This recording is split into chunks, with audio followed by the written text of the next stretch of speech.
Sir ঈদে প্রায় 95% কর্মচারী স্যার গ্রামের বাড়ি যাবে ঈদ করতে স্যার। তো ঈদের আগে যদি স্যার বেতন ও বোনাসটা দিতেন তাহলে সবার অনেক উপকার হতো স্যার। লিমন সাহেব, ঈদের আগে শুধু বোনাস পাবেন, বেতন তো পাবেন না। কেন স্যার? অ্যাপয়েন্টমেন্টে আপনাদের বেতন দেওয়ার কথা ছিল কত তারিখ? 10 তারিখ স্যার। ঈদ কত তারিখে? স্যার ঈদ তো স্যার 29 তারিখ অথবা 30 তারিখ। তাহলে 10 তারিখের বেতন আপনাদেরকে 30 তারিখের আগে কি করে দেই বলেন? স্যার বোনাস যেই টাকা পাবে স্যার, বোনাস তো 5 থেকে 7,000 টাকা। এই টাকা তো স্যার গ্রামের বাড়ি আসতে যাইতে শেষ হয়ে যাবে স্যার। তাছাড়া স্যার গ্রামের বাবা মা ভাই বোন স্ত্রী সন্তান সবাই তো ঈদের আগে স্যার আমাদের দিকে চেয়ে থাকে।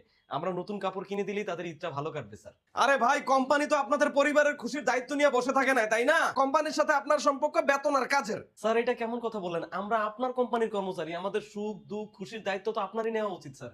সেখানে আপনি যা বলছেন এটা তো উচিত না স্যার। আমাকে জ্ঞান দিতে আসবেন না লিমন সাহেব। বেশি বাড়াবাড়ি করলে বোনাসও ঈদের পরে দিব আর সবার ছুটি ক্যান্সেল করে দিব বলে দিলাম। আরে এই পিসাস, তুই তো এমজি পাড়ার সন্তান, তোর মধ্যে তো মনুষ্যত্ব বলতে কিছু নাই রে।